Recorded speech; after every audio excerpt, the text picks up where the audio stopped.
Hello, welcome to the Redmen TV, where the breaking news is that Liverpool have decided to terminate the contract of manager Brendan Rodgers following the 1-1 Merseyside derby draw. Being honest, and it's funny to think at now, considering where he is, but I actually wanted Liverpool to hire Carlo Ancelotti, and there was rumours that he was going to be the man that FSG were talking to and potentially going to bring in. And when Brendan got sacked, I was all in on getting someone like a Carlo Ancelotti or something. The reason that I'd want to see Ancelotti in is because, as I mentioned, and maybe it was part one, is that for him to fit, FSG are going to have to change their strategy. Yeah. If he is a Liverpool manager, I think he'll have had assurances that we're going to buy big players and we're going to really go for the league, because I can't see him coming to us for any other reason than to win trophies. Just scrapping for fourth place. Exactly, I can't see Ancelotti. So I'm just saying Ancelotti, not because he's a great fit or anything, but I think that the strategy will have changed. We may change to fit in. I think that's making me think.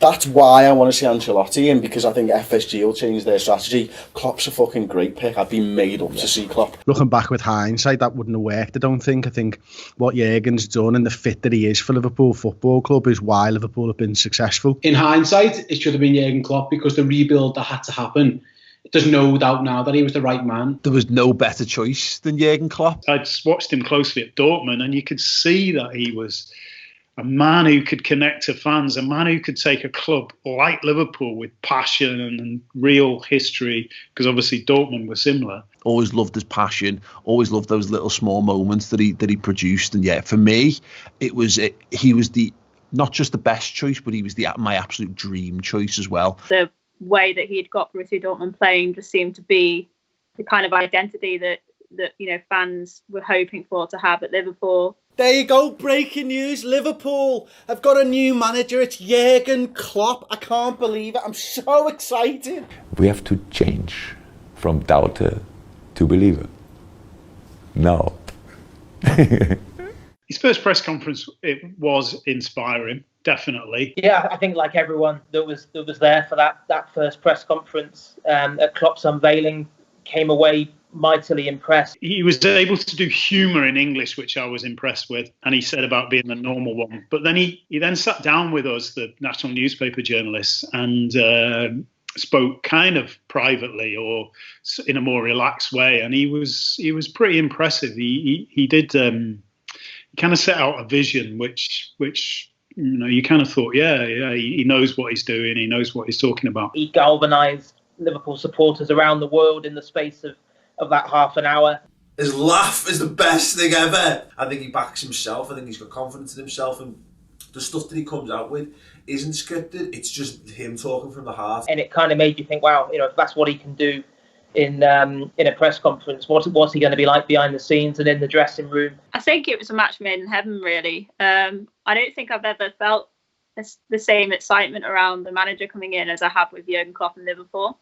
I think the second that the club were linked with him, I just knew that he was just going to give everything for the club. He came with ambition. He came with an attitude. He came with a camaraderie that people just seem to gel to and like and want to see more of. You kind of thought to yourself, how on earth does this guy live up to expectations? Because I'd never seen a managerial appointment trigger such fervour and excitement.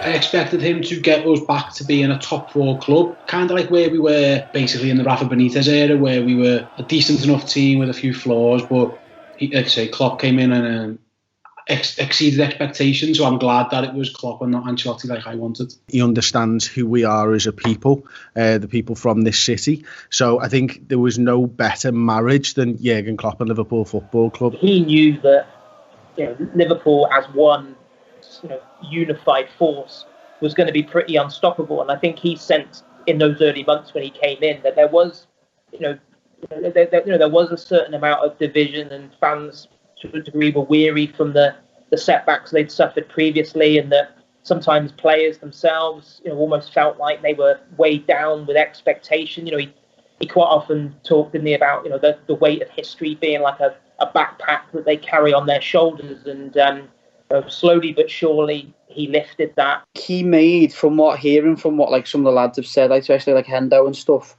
how he changed the day-to-day life of being at Liverpool Football Club and he made it a real place to be and love and want to enjoy, and he made it fun. He demanded nothing but the best. The work rate and the training sessions were hard and everything about it, but the lads enjoyed doing it. And when you've got a manager that you want to work for and you die for on the pitch and you do anything for him to get to do well, then straight away you're on a plus. Hello, welcome to Redmen TV. It's the uncensored match build-up show and the very first of the Klopp era. That first season was just an absolute roller coaster. The thing that was most encouraging about the first season was how it wasn't perfect, but you got to see very early on real, clear, tangible signs of the direction he was taking the team. You know, the first game, Tottenham Hotspur, the team just running themselves ragged, running to the ground. Adam Lallana collapsing off the pitch into his arms. And, you know, we didn't win that game, but we walked away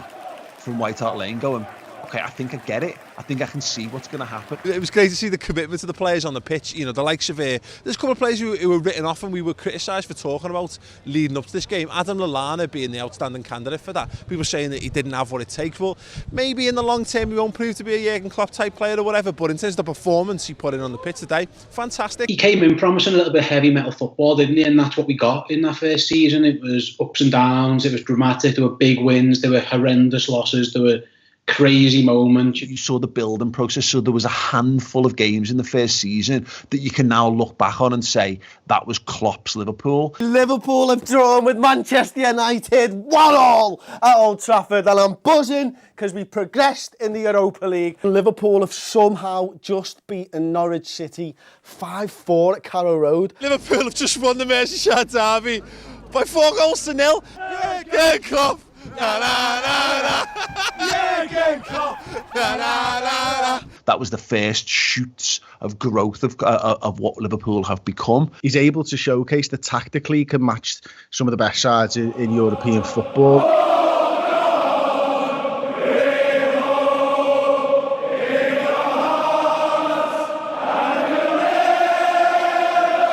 Just feels like such a big occasion. And that game completely gets away from us really early on. It goes almost perfectly for Dortmund, and you've got this little gnawing fear that, oh my God, well, you know, maybe we're just not good enough to be playing these. Maybe we're not ready yet. And you're looking for signs in a football match that the team's, you know, prepared to go a step further. They might still have something in them. And then we get goals back, and the crowd just builds to a crescendo. That Dortmund game might have been the birth point, I suppose, of this Liverpool side.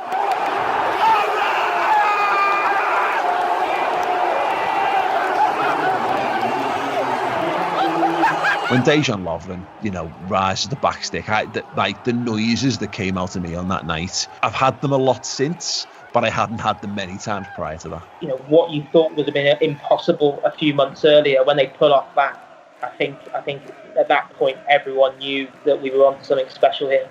As soon as Jurgen come in, like I say, he made things fun again, and that Dortmund game especially, it did take me back. You know, although Liverpool didn't win the trophy that year, it is one of those massive European nights at Anfield. It goes down alongside, when we talk about the famous Anfield European nights, it goes down alongside games against like Chelsea, you know, and these Champions League games, you know, games that are meant to be the biggest games in football. And this is like a very early knockout round Europa League game. The only thing that stands in the way of it being one of the truly, truly greatest nights is just that you can't look back on it in the same fondness because we don't win it. I think that was kind of the game where everything comes together, and Jurgen realised the power of Anfield, and I think Anfield realised the power of Anfield as well, and that the team and Jurgen needed us. And kind of since then, pretty much it's been almost faultless. It ends up being a sign of things to come in that. Obviously, we had much more famous European nights afterwards. The problem with that season was it was blighted by a little bit of inconsistency. I think we just started with the wrong side, to be perfectly honest with you. Liverpool played pretty shit and conceded goals due to stupid individual errors. Could you even guess what game I was talking about? No, because it happens time and time again. Doesn't matter who the manager is. The amount of stupidity that runs through our team is genuinely ridiculous.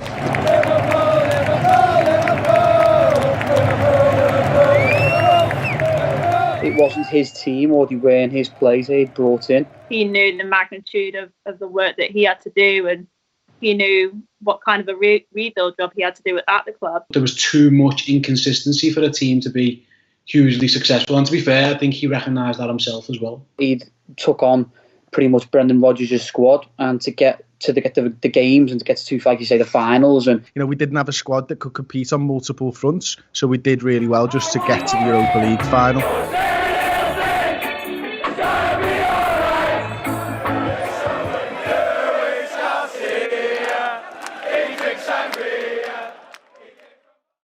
Liverpool have just lost the Europa League final 3-1 to Sevilla. Nothing in the second half of note whatsoever, and it's another final defeat, and it's a bitter pill to swallow, to be perfectly honest. No one likes to see Liverpool lose, let alone finals, let alone one when you come all the way over here. But search for positives. Maybe I'll have better positives tomorrow. I just thought the performances on the whole weren't good enough. Sevilla in the final was just a nightmare game after a really promising start. Reaching those finals was an indication of how far he could take the players that he had.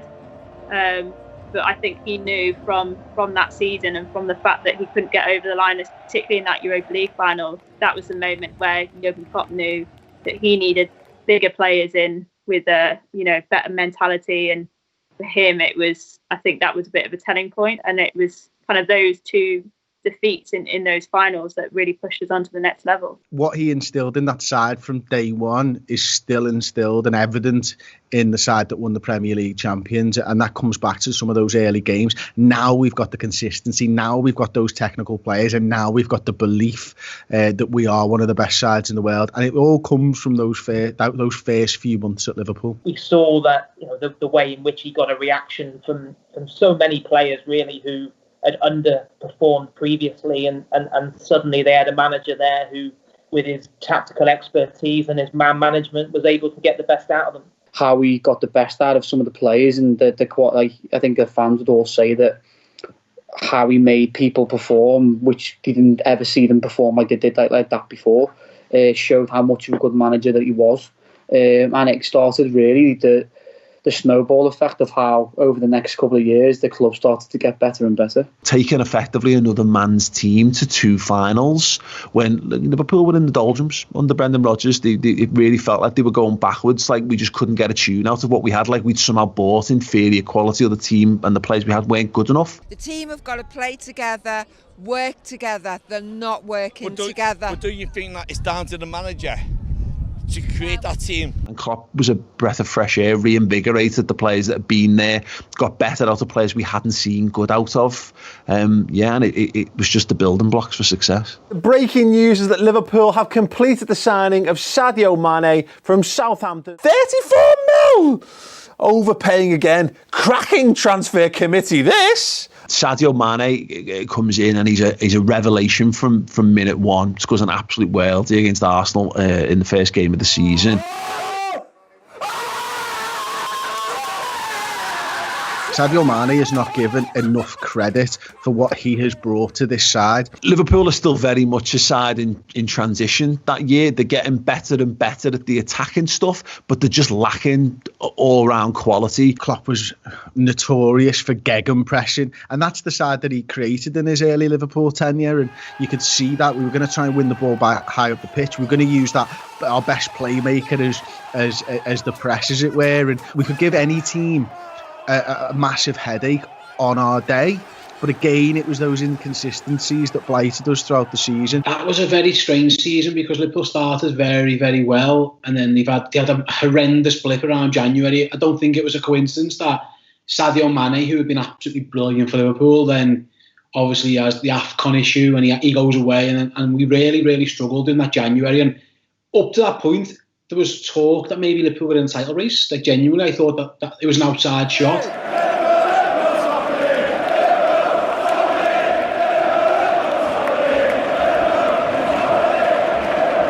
And then we just didn't win a game hardly in the winter. And by the end of that season, we were clawing to get back into the Champions League. But ultimately, the main job was to get Champions League football, and Champions League football we got. It basically comes down, doesn't it, to the last two games of the season. We had to go and beat West Ham, and then beat Middlesbrough. It should never have got to that point, like I say, but because of how bad the winter period was, Liverpool drag themselves over the line. You know, we go away to West Ham United very, very late in the campaign with no Mane, and we're forced to play Origi and Sturridge up front, and we batter them. We absolutely batter West Ham.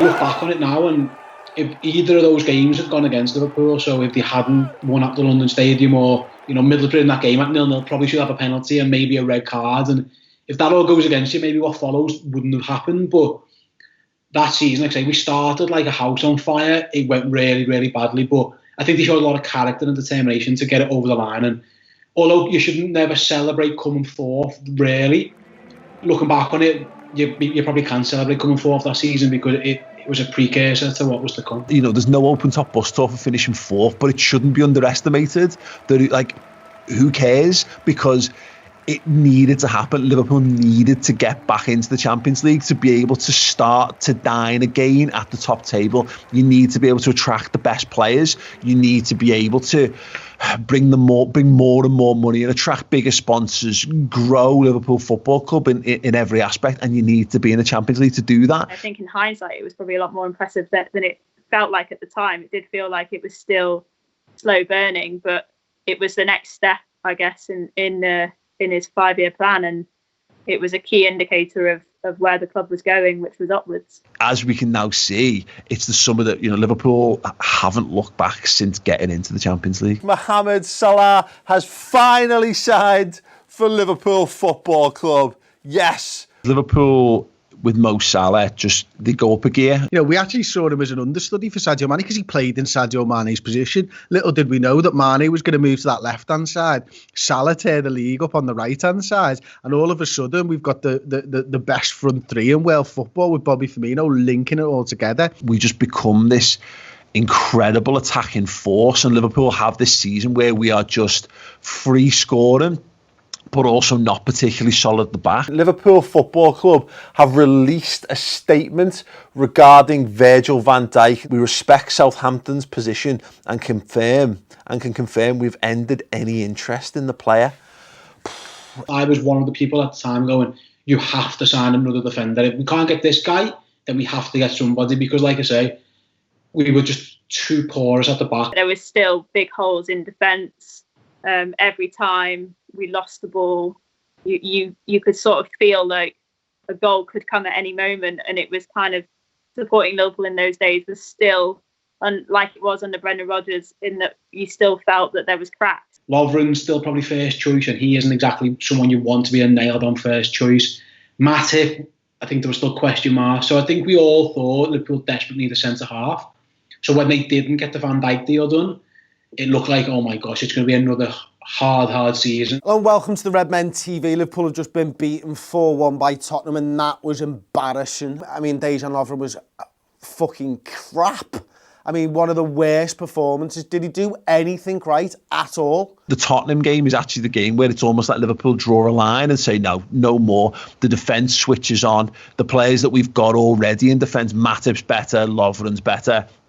And by the time Van Dijk comes in... So it is confirmed Virgil van Dijk is a Liverpool player. I think Liverpool have got a system in place, they've got a structure in place, they've got a greater understanding. The players then responded to that really well and started playing some good football, and then obviously Van Dijk came in January, and then what followed after he came in was just...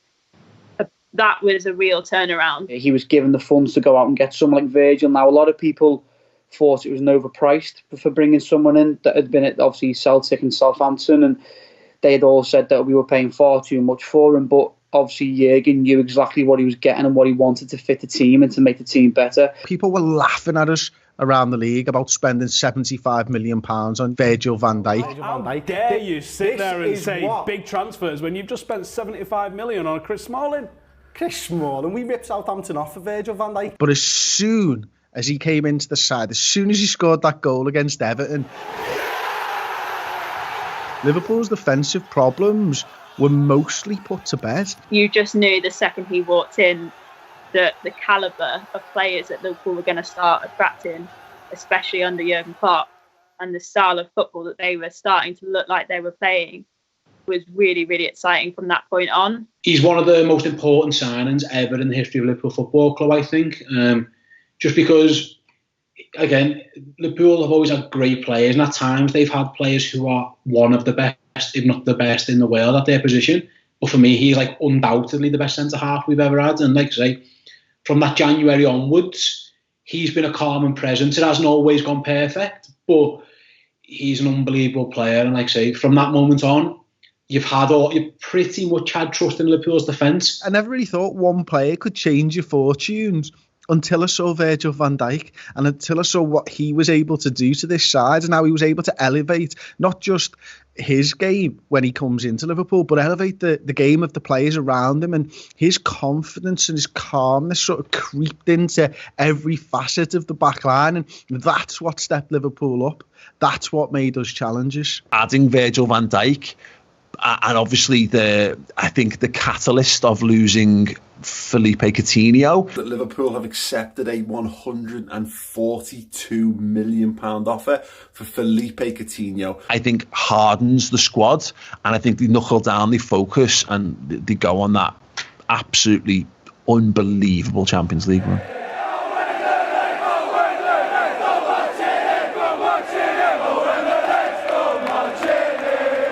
Liverpool had no right to make the Champions League final that season. That Champions League season was magnificent. That Champions League run is one of the most fun times around to be Liverpool supporter, I think. Liverpool had no European football the season before. We played the Europa League the season before that. The last time we were in the Champions League, we were an embarrassment. We were an absolute embarrassment. And to go from that to making the Champions League final at the first attempt was incredible. And that's where all the songs come from. You go to Porto and LA comes out.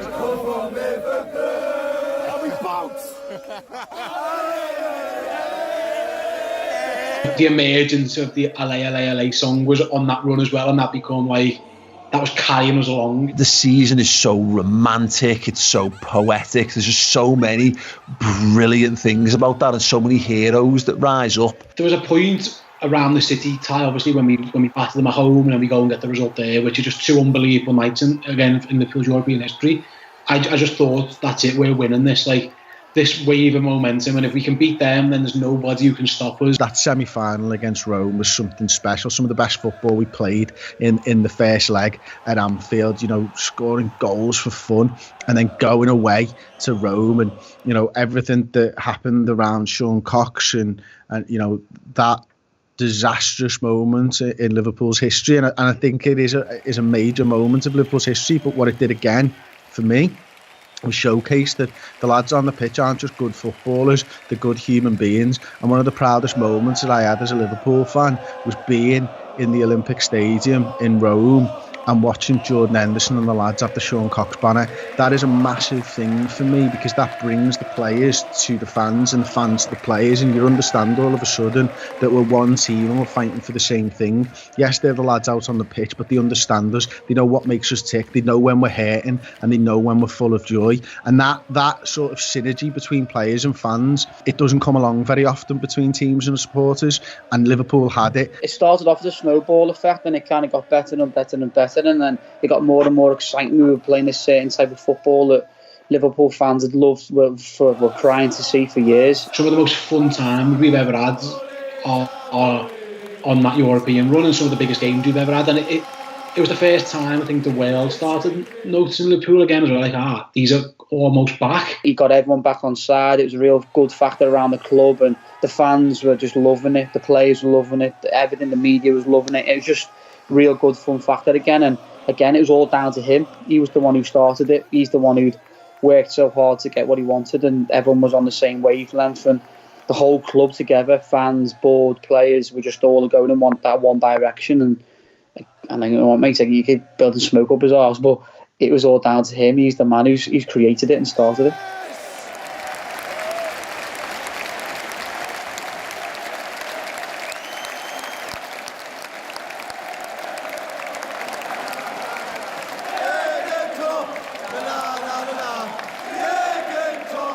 Those results on the way to the final, I mean, it was just exceptional. Time and time again, Liverpool was scoring goals for fun, and we get there to Real Madrid, and it's one of the best days of my life, apart from the game itself.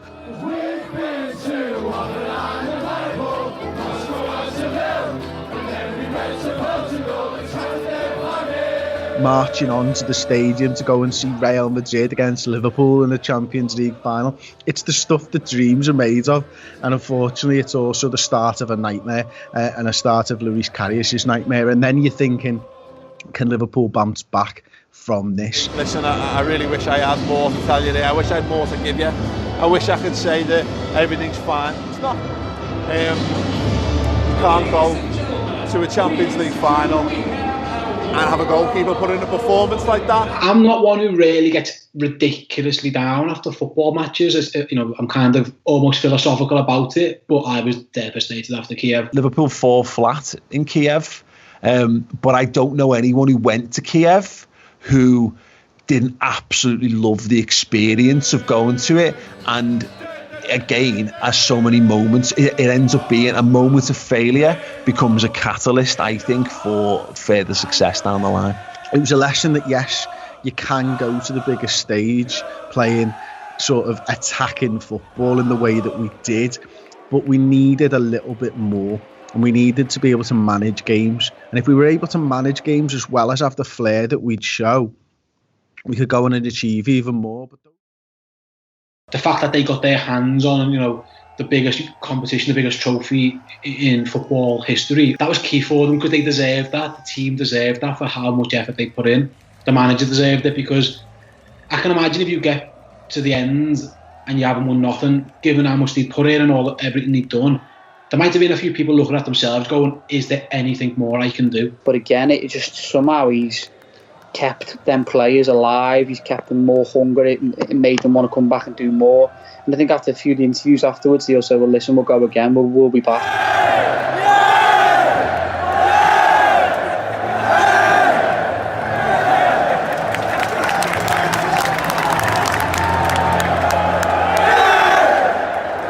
That isn't a season now, that is going to be forgotten.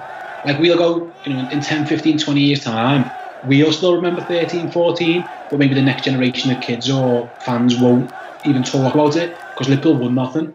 Where now every single person associated with a Liverpool fan for the next however many years will be able to reel off, 2019 as another year, along with the 77, 78, etc. 2019 is in that mould now, so it's a season for everybody, where it would have just been another what-if season, and we've had too many what-if seasons.